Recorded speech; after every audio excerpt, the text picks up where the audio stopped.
Sophie Davant ne fait pas l'unanimité et l'article du Parisien de ce dimanche 11 juin 2023 le prouve encore une fois.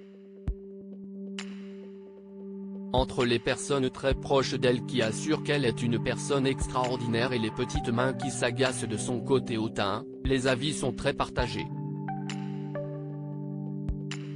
Du côté de sa carrière, Sophie Davant n'a plus rien à prouver à personne.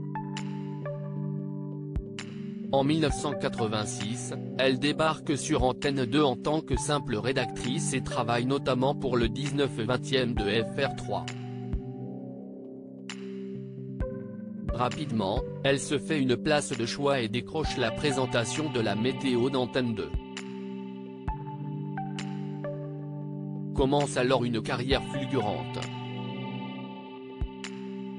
En 1987, elle présente son premier bulletin météo pour Télématin, émission durant laquelle elle rencontre d'ailleurs William Lémergie, aujourd'hui son compagnon de vie. Entre 1990 et 1992, elle co-anime Fort Boyard aux côtés de Patrice Laffont et continue, en parallèle, de présenter les bulletins météo de la chaîne. Mais c'est en 2010, à l'arrestation de Jean-Luc Delarue, que sa carrière prend un tout autre tournant lorsqu'elle est choisie pour reprendre l'émission Toute une histoire dont elle reste aux commandes jusqu'en 2016.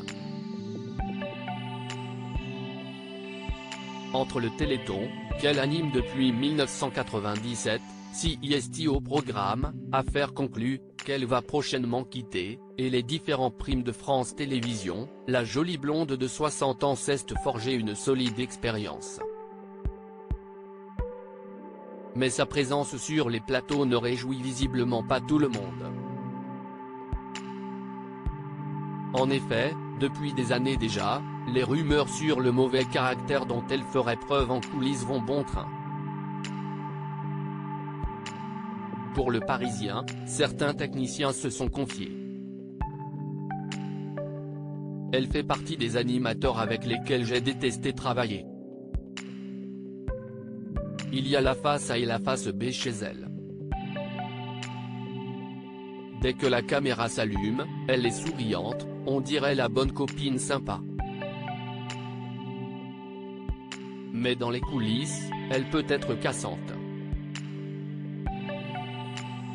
En dehors de ceux qui lui sont proches, elle échange peu, assure l'un d'entre eux.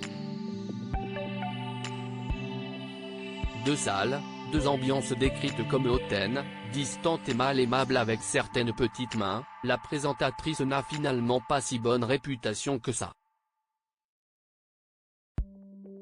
Sur le plateau, ça brille, et dans les couloirs, CIST moins sympathique. Elle semble être dans le paraître. Autant Nagui venait nous voir, toujours dans la bienveillance, autant Sophie Davant ne nous accordait pas 5 minutes, déplore un parent d'enfant malade ayant participé au Téléthon.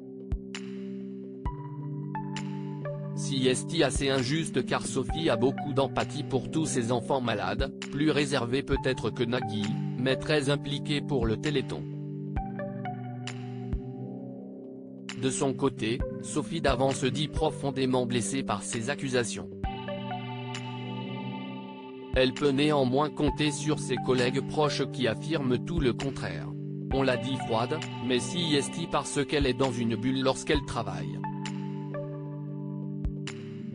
Ce n'est pas de l'arrogance ou du mépris, CIST juste du professionnalisme, affirme sa grande copine Caroline Margeridon tandis que Laure Ruquier la décrit comme sympathique, fragile et peu sûre d'elle.